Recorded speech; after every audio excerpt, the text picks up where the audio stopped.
कोणालाही हेवा वाटण असा संसार करायचा बर का. आई त्या सुखात मजा नसते. दुःख सोसायचं, चढ उतार पाहायचे, आभाळा एवढं कष्ट पण करायचे, एकमेकांना साथ द्यायची आणि शून्यातून उभं राहायचं, तेही एकदम थाटात बर का.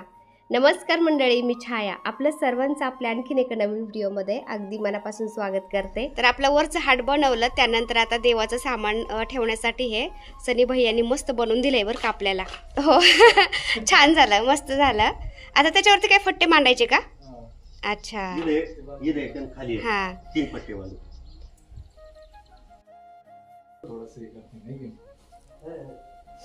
अरे बस पाहिजे कसं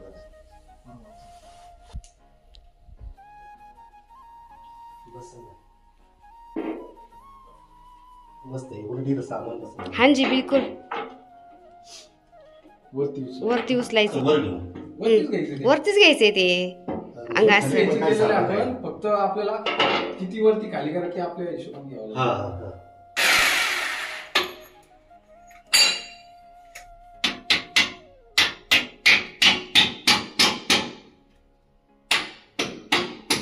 आतला स्टोर रूम मधलं रॅक लावून झालं. त्यानंतर इथं सनी भैया आता मनी प्लांट साठी थोडीशी असं लाकडाची डिझाईन लावत होते. तितक्यात फौजी साहेबांचे जीवलग मित्र आले. फौज मधले बरोबर होते ते.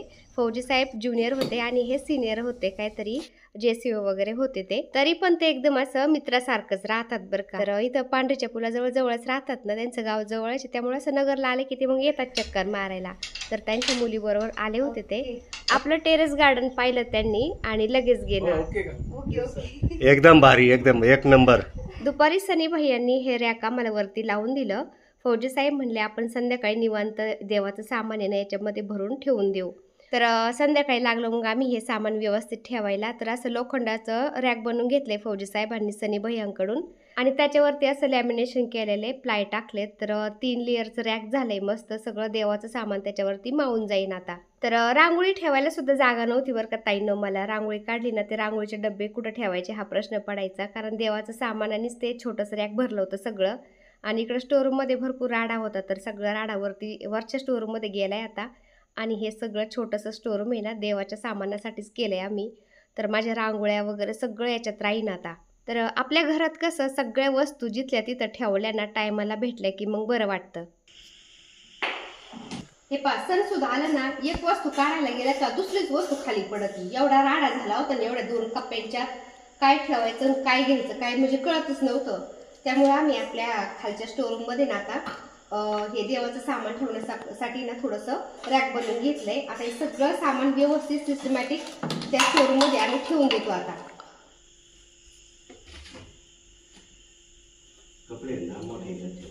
हा देवाचे कपडे ठेवण्यासाठी हा मोठा डबा आणलाय फौजी साहेबांनी आणि बाकीचं सामान ठेवण्यासाठी बारीक बारीक एवढे डबे आणले. त्याच्यात सगळे कपडे ठेवतो आता व्यवस्थित, म्हणजे सणवार असतं ना लगेच आपल्याला सापडते. हे पहा फौजी साहेब आहेत ना, हे डझनीच देवाचे कपडे आणून ठेवतात. असं म्हणतात ना, सुई जेव्हा एकटी चालते ना तेव्हा तिचं कर्म फक्त तिचं टोचणंच तिच्या बरोबर असतं, पण जेव्हा तिच्या बरोबर धागा पण असतो ना तेव्हा तिचं काम फाटलेल्याला जोडणं, म्हणजे वेगवेगळ्या कपड्यांना ती जोडायचं काम करते. तर याचं तात्पर्य असं की हा संगतीचा असर असतो. संगतीने स्वभाव तर नाही बदलत, पण कर्म नक्कीच बदलतात बरं का. फौज मध्ये जायची सवय ना, त्यांना एकदम व्यवस्थित कपडे फोल्ड करून ठेवता येतात. मी कधी माहेराला गेलंच नाही, आपल्याला माहेरच नाही, कुठं बॅग भरून जायची सवयच नाही, तर असं मला पॅकिंग अजिबात करता येत नाही. तर असं व्यवस्थित ते पॅकिंग करतात एकदम. हे पहा सगळे देवाचे कपडे त्यांनी त्याच्यात ठेवलेत व्यवस्थित आणि मायलेत पण बरं का. ते म्हणजे ते घडे एवढे दिसतात ते साईडने. हे पहा एवढं भारी दिसतात. हे पहा, तर तुम्हाला खोटं वाटन ताईंनो, फौजी साहेबांचं असं काम आहे. हे पहा असं एकदम व्यवस्थित जिथल्या तिथं कपडे ठेवले ते देवाचे सुद्धा. हे पहा पहिलं मी काय केलं, डिझाईनचे कपडे प्लेन कपडे असं देवांचे वस्त्र आहेत ना सगळे घड्या घालून एकाच ठिकाणी ठेवले होते. त्यानंतर देवीची चुनरी वगैरे सगळं असतं ना ते सगळं एकाच ठिकाणी होतं. पण आता फौजी साहेब म्हणले आपण डबे आणलेत ना वेगवेगळे, तर डिझाईनचे कपडे वेगळे, प्लेन कपडे वेगळे, देवीची चुनरी देवीचे वस्त्र वेगळे, स्वामी महाराजांचे वेगळे, असं सगळे वेगवेगळे डबे करू म्हणले आपण, म्हणजे टायमाला आपल्याला सापडलं जाईल. हे सगळे मोठे जेवढे आहेत ना तेवढे मोठे डबे ना ध्यान ठेवायला. कधी लागले तर अर्जंट अगदीशी छोटे आहे का? छोटे मोठे नाही, लहान छोटे. लहान याला उचल. एकच मिनिट. मी म्हणलं लय मोठा डबा आणलाय बरं का ह्यो. लय मोठा होईल पण ते कपडे त्याच्यात नाही माहिती. ते नाही. काय राहिलं?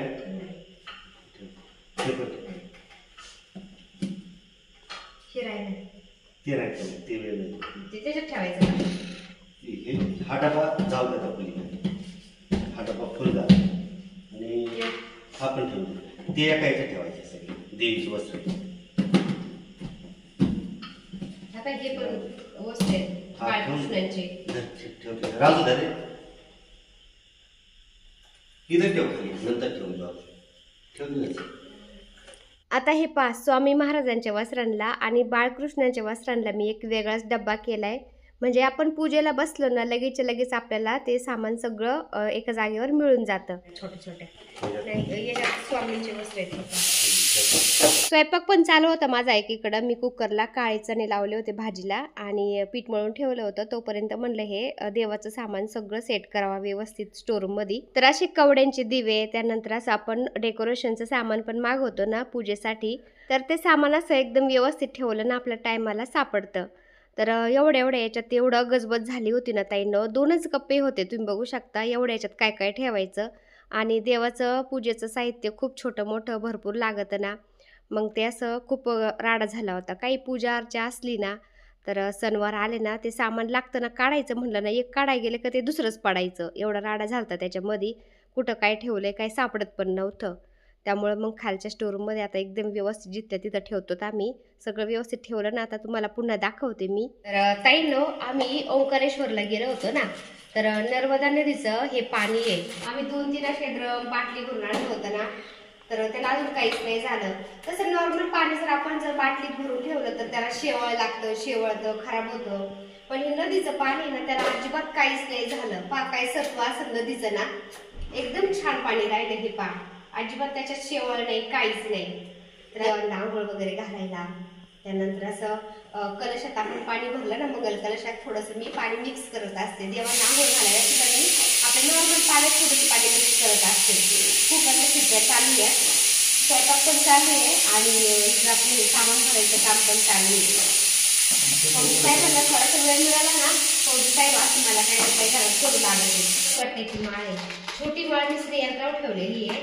पण पावसाळ्यात त्याला काय होतं मोठी कमळगट्ट्याची माळ जर स्त्रियांत्रावर ठेवली ना त्याला छोटे छोटे असे किडे होते ह्या वातावरणामध्ये. त्यामुळे मी काय केलंय हे असा कापूर ठेवलाय. कापराच्या वड्या ठेवल्या डब्यामध्ये आणि कापराच्या वड्या ठेवून मग अशी कमळगट्ट्याची माळ पॅक बंद ठेवली. म्हणजे हवा बंद डब्यामध्ये. म्हणजे त्याला किडे वगैरे होत नाही. कारण ती एक कमळाची बीज आहे ना त्याला सुद्धा किडे लागत आहेत. त्यामुळे कापूर टाकून कमळगट्ट्याची माळ अशी हवाबंद डब्यामध्ये ठेवायची. अजिबात त्याला किडे लागत नाही, खराब होत नाही. तर नवरात्राचं सगळं घर आवरलं. पण ते स्टोरूममध्ये देवाचं सामान ठेवायसाठी रॅक बनवायला दिलं होतं ना त्यामुळे हे मी साईडलाच ठेवलं होतं. तर आता ते रॅक बनवून आलंय ना म्हणलंय स्टोरूममध्ये सगळं व्यवस्थित सामान ठेवून द्यावा. ताईंनो आपण कितीही घर आवरायचा प्रयत्न केला ना तर थोडा जरी दुर्लक्ष झालं ना एखाद्या घराच्या कोपऱ्याकडं तर तिथं थोडाफार असा राडा होत असतो. एका स्त्रीशिवाय घराला घर पण नाही असं का म्हणतात? कारण ज्या कोपऱ्यातून एका स्त्रीचा हात फिरतो ना तिथं लक्ष्मीचा वास असतो. ती म्हण एकदम बरोबर आहे. कारण घराच्या एखाद्या कान्याकोपऱ्यामध्ये 10-15 दिवस आपलं लक्ष नाही जाऊ द्या त्या कोपऱ्यामध्ये जाळे लागते आणि पार कबाडखाना होतो असं आहे. त्यामुळं बाईशिवाय घराला घरपणच नाही. कोणत्या कोपऱ्यामध्ये काय ठेवलंय, कोणत्या ड्रॉवरमध्ये काय ठेवलंय, कुठं काय ठेवलेलं आहे सगळं लक्ष असतं एका बाईचं घरामध्ये. आणि काही लोकांना ह्या गोष्टीची जाणीव नसती ना त्यांनी उचाली जीवन लावली टाळायला. काय म्हणतात बाया घरीच तर असतात त्यांना काय कामं असतात घरी. पण हे छोटे मोठे कामं दिसतात का तरी? दिसत तर अजिबात नाही. पण एवढे कामं पुरतात ना ताईंनो. ज्या पुरुषांनी घरच्या स्त्रीला समजून घेतलं ना त्यांचा संसार खरंच ताईंनो सुखाचा होतो.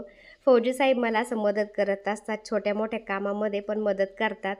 त्यामुळे एवढं सगळं शक्य होतं. नाहीतर मी एकटी कवर उड्या मारणार आहे. आणि अशा छोट्या मोठ्या कामामध्ये मला फौजी साहेब मदत करतात ना. मुलं पण ते पाहतात. राजू पाहतो. मग त्यांना पण तशीच सवय लागली आणि फौजी साहेबांनीच उडण टप्पू सारखं केलं असतं. ड्युटीवरून आले काय गेले काय घरात असं लक्ष नाही, तर मुलांनाही तशीच सवय लागली असती आणि मुलांनी पण असं घरामध्ये मला मदत नसती केली, त्यांच्यावर पण तसेच संस्कार झाले असते. फौजी साहेब त्यांची ड्युटी पाहतात, ऑफिशियल सगळं कामं पाहतात, त्यानंतर त्यांना जसा वेळ मिळेल ना तसं ते मला असं मदत करत राहतात. गार्डनमध्ये काम करते आणि घरामध्ये पण छोटे मोठे असं कामं करू लागतात. पण आता ते फौजी साहेबांचं पाहतात ना, त्यामुळं त्यांच्यावर पण असे चांगले संस्कार झालेत आणि घरामध्ये ते मला भरपूर मदत करतात, एकमेकाला समजून घेतात. त्यामुळं ताईंनो, आपल्या मुलांना कसे संस्कार द्यायचे ना ते आपल्याच हातामध्ये असतं. आपल्याला पाहूनच ते शिकत असतात. तर तुम्ही सगळ्या म्हणत असता छाया तुझं घर एकदम निर्मळ असतं, जिथल्या तिथे एकदम टापटीप असतं. तर ताईंनो, तसं काही नाही. राडा प्रत्येकाच्या घरामध्ये होत असतं, पण ते असं आवरावा लागतो. सगळ्याकडून सगळे मला आवरू लागतात, त्यामुळं सगळं घर एकदम व्यवस्थित राहतं. तर नवरात्राचं सगळं घर आवरलं होतं, पण एवढं स्टोरूम आणि देवाचं सामान ठेवायचं राहिलं होतं. ते रॅक बनवून यायचं होतं ना, त्यामुळं बाजूला ठेवलं होतं ते आम्ही. आता ते रॅक बनवून आलं ना, सगळं सामान व्यवस्थित लावलं की सगळं घर व्यवस्थित झालं म्हणायचं. तर असं हे घर स्त्रीमुळं चालतं. म्हणजे कमवायचं काम तर पुरुष करतो. आजकाल स्त्रिया पण काही कमी नाही, स्त्रिया पण कमवतात बरं का. पण घराला घर पण द्यायचं काम तर स्त्रीच करते ना. स्त्री म्हणजे शक्ती, स्त्री म्हणजे ताकद, स्त्री म्हणजे आधार, स्त्री म्हणजे लक्ष्मी, स्त्री म्हणजे अर्धांगिनी, स्त्री म्हणजे माता, स्त्री म्हणजे गृहलक्ष्मी, गृहिणी, गृहमंत्री. हे सांगताना का मग लाजता बरं? लाजायची गरजच नाही, कारण स्त्रीच तर आहे खरी कुटुंबाची शान. कारण घर सांभाळणं हे काही सोपी गोष्ट नाहीये. ती घराला जीव लावते, घराला आकार देते, माय माऊलीची माया देते. भुकेल्यांची भाकर, तहानल्यांची तहान, म्हणूनच ती आई असते. ती घर सांभाळते, म्हणूनच बाकी सर्व निवांत असतात.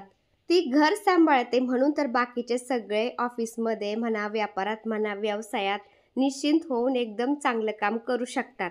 घराची शांतीदूत म्हणजे स्त्रीच असते, म्हणूनच तिला घराचा पाया असं म्हणतात.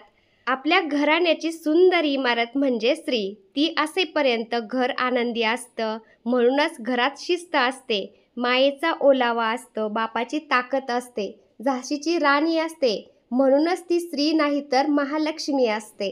स्त्री कुटुंबाची आणबाण शान असते, म्हणून तिचा कधीच अपमान करायचा नसतो, तिला कधीच कमी लेखायचं नसतं. नाहीतर ती कधी दुर्गेचा अवतार घेते ना, सांगता येत नाही. कधी ती शीतला माता तर केव्हा सरस्वती मृदुंगला असते. नोकरी करत नाही म्हणून तिला कमी अजिबात लेखायचं नाही. ती नोकरी पण करू शकते आणि अवकाशात चंद्रावर पण जाऊ शकते बरं का. म्हणून तर मंडळी, एका स्त्रीला कमी कधीच लेखायचं नाही. तिच्या जर मनात आलं ना, ती एखाद्याला राजा पण बनू शकते आणि राजाला रंक पण बनू शकते बरं का. आता तुम्हाला एक सांगू का, फौजी साहेबांना जसा वेळ मिळेल ना तसं मला ते घरातल्या कामामध्ये असं मदत करत असतात. कारण त्यांना माहिती मी नेहमी बिझीच असते, आपलं काही ना काही करत असते, त्यामुळे ते मला काही ना काही करू लागत असतात. कारण ते म्हणतात, लग्न झाल्यापासून तुझा सगळा वेळ तू आपल्या घर परिवारासाठीच दिलाय, मुलांच्या लालन पालनासाठी दिलाय. मग आता मुलं मोठाले झालेत ना, तू स्वतःसाठी काहीतरी कर, मी फुल सपोर्ट देतो तुला.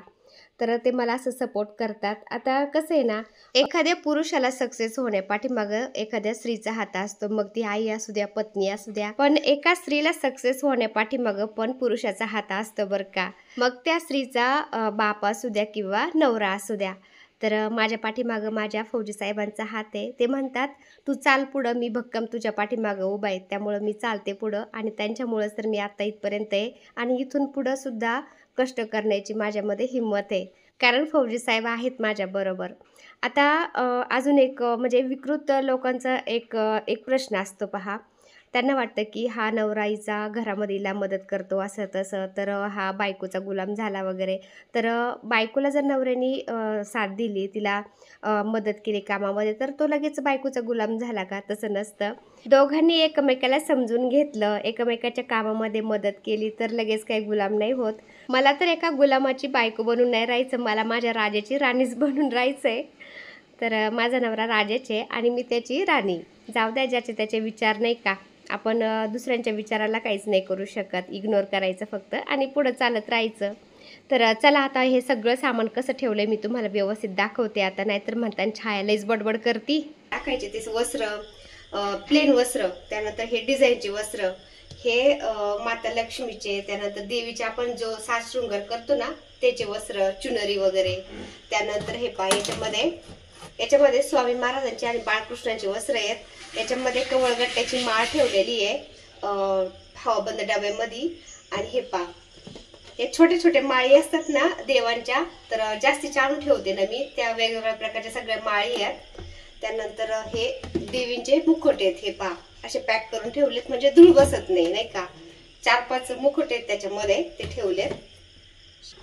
तर हे पहा अशा वस्त्रमाळा असतात ना, ते वस्त्रमाळा. त्यानंतर हे पहा कलावा, वेगवेगळ्या प्रकारच्या ह्या वाती. त्यानंतर हे पहा हे आपण वेगवेगळ्या प्रकारचे वाती, हळदी, कुंकू, अष्टगंध, चंदन पावडर, गुलाल, वेगवेगळ्या प्रकारचा गुलाल आणि बुक्का याच्यात काढायचं राहिलाय. तर हे असं भरून ठेवलंय मी, म्हणजे पूजेला एका जागेवर आपलं सगळं मिळून जातं. हे पहा याच्यामध्ये कवड्यांच्या जे कवड्यांचे दिवे असतात ना ते.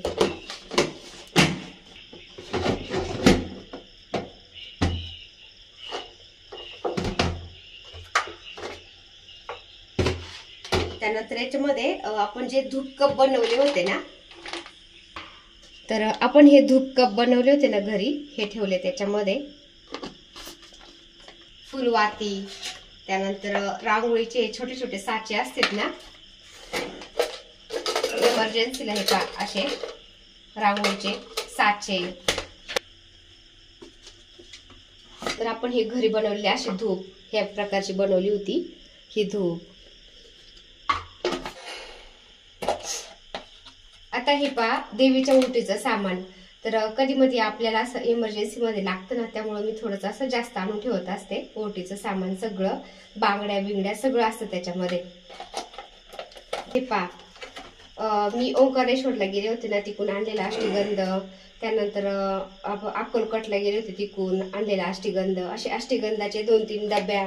त्यानंतर गुलाबजेल, गोमूत्र. हे पहा गोमूत्राच्या बाटल्या, अभिषेक घालायला मध लागतो मध. त्यानंतर हे भस्म. हे पहा कुंकू. हे सगळं असं जाशीच मी असं आणून ठेवलेलं पूजेचं साहित्य एका डब्यामध्ये असं भरून ठेवलंय.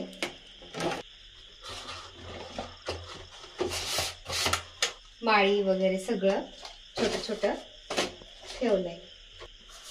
त्यानंतर देवीचा साज शृंगार करायचं सामान आहे ना, आपलं माळी वगैरे ते सगळं याच्यामध्ये. हे पहा आता आपण देवीचा साज शृंगार केलेला आहे नवरात्रीमध्ये, तर ते दागिने काही देवीला घातलेले आहेत आणि काही याच्यामध्ये ठेवले.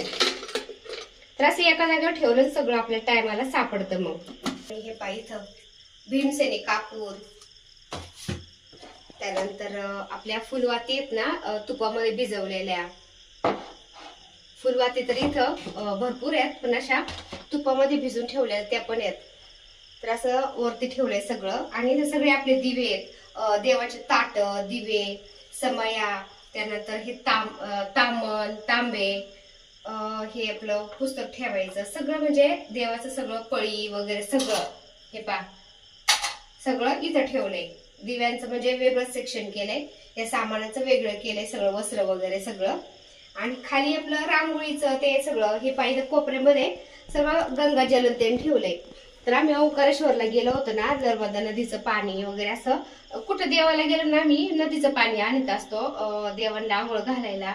आणि आपल्या पण आंघोळीच्या पाण्यामध्ये थोडंसं गंगाजल टाकून आंघोळ केलेली चांगलं असतं. तर गंगाजलच्या बाटल्या सगळ्या इथे आहेत, नर्मदा नदीचं पाणी. त्यानंतर हे असं पाट वगैरे, देवाचं हे डमरू, इथे मातीचे 1-2 दिवे. आणि इथं खाली सगळं रांगोळ्या आहेत. हे पहा रांगोळ्याचे साचे, रांगोळ्या.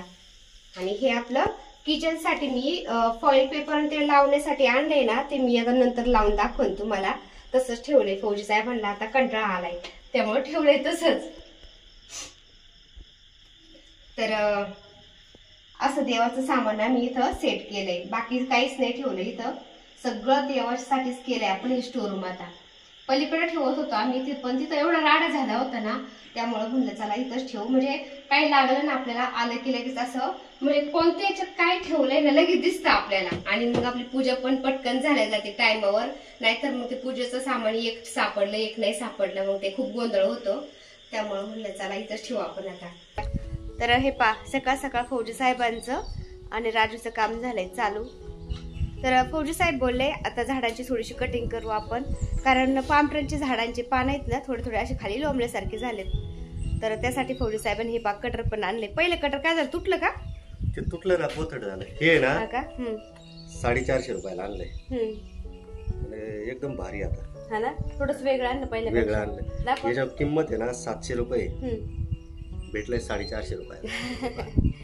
छान आहे, धारे चांगली, लय धारे. कालच आणलंय. आता ये नाही कट करतो मी. मला कट करता काय?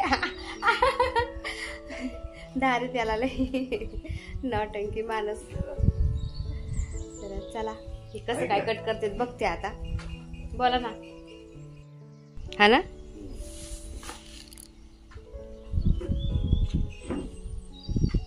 आज जरा झाडांचं मेंटेनन्स करतो. हा ना,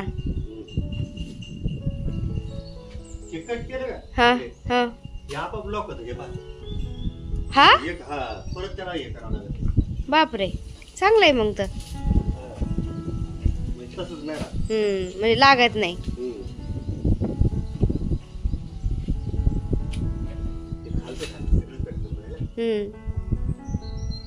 आणि वरचे लोंबलेले पानं पण करा ना. हे पानं वरती कसे लोंबले, ते पिवळे पडले ते 1-2. हा काय हे वर ते पण करायचं नाही, हे सगळे काढून टाकायचं.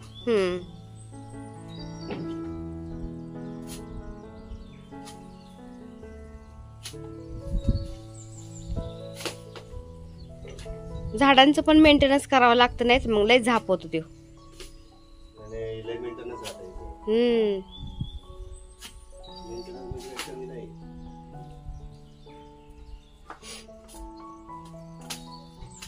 आपण जेवढी कटिंग करतो ना सगळे तेवढे जास्त झाड वाढायचे बरं का.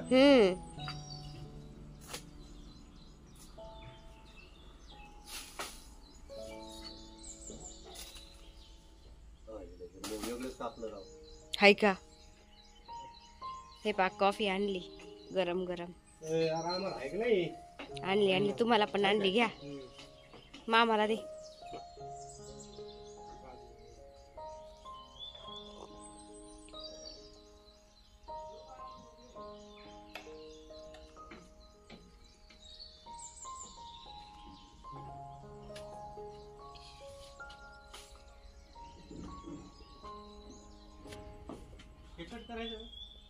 हो करा ना, मारा उडी. चला स्टूल आणायचा का राजू? धरी हे पण कप घेऊन जा आणि स्टूल आण आपल्याला छोटा.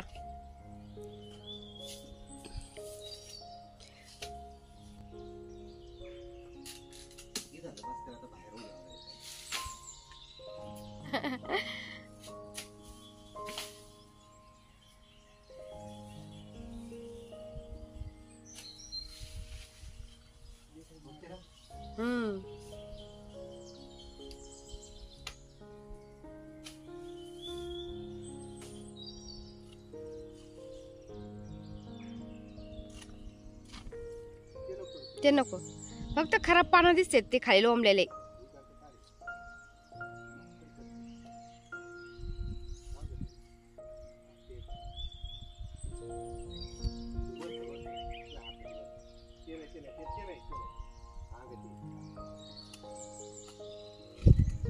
अंग असं हळूहळू.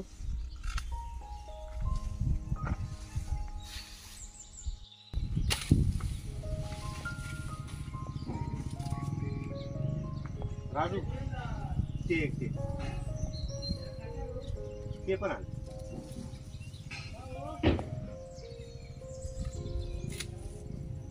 इकडे ते पण हाता बसलं. हा ते पण आहे. हा ते पण.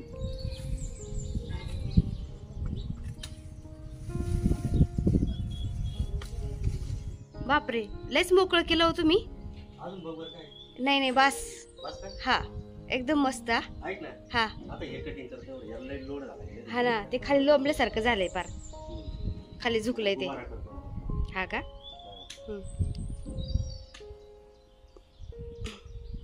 आणि हे पारिजातकच्या अलीकडे फांदे आलेले ते पण काटा जरा तिथं मोटर चालू करायला घुसताच येत नाही.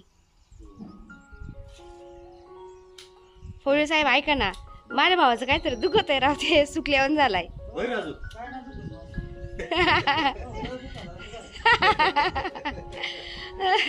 बळच दुखायला हवी ते काय म्हणतो भो नाराज दिसतोय का? हा नाराज दिसतोय जरा होय नाराज दिसतोय सुकल्यावर झालाय. काही नाही ना नाही काय असलं तर सांग मग एखादं इंजेक्शन देऊन आणू आपण. होय रे बघ बरं सगळे ओके ना? चांगला शेप देता येतोय तुम्हाला बरं का. मग मस्त चांगलंय चांगलंय. माळी काम येतं आपल्याला. हा ना चांगलंय ना. तर आदल्या दिवशी देवांचं सगळं सामान रात्रीचं आम्ही सेट केलं. दुसऱ्या दिवशी फौजी साहेबांनी राजूनी हे सगळं झाडांचं मेंटेनन्स केलं. तर असा 2 दिवसाचा व्हिडिओ मी एकत्र केला होता. तर चला हा व्हिडिओ मी इथं सेंड करते. आता व्हिडिओ आवडला असेल तर एक लाईक नक्की करत जाता येईन. चॅनलवर नवीन असाल तर प्लीज आपल्या चॅनलला सबस्क्राईब पण करा. चला तर भेटूया पुन्हा अशाच एका छानशा व्हिडिओबरोबर. तोपर्यंत बाय. व्हिडिओ पूर्ण पाहिला त्यासाठी मनापासून आभारी आहे सर्वांची. सर्वांना श्री स्वामी समर्थ.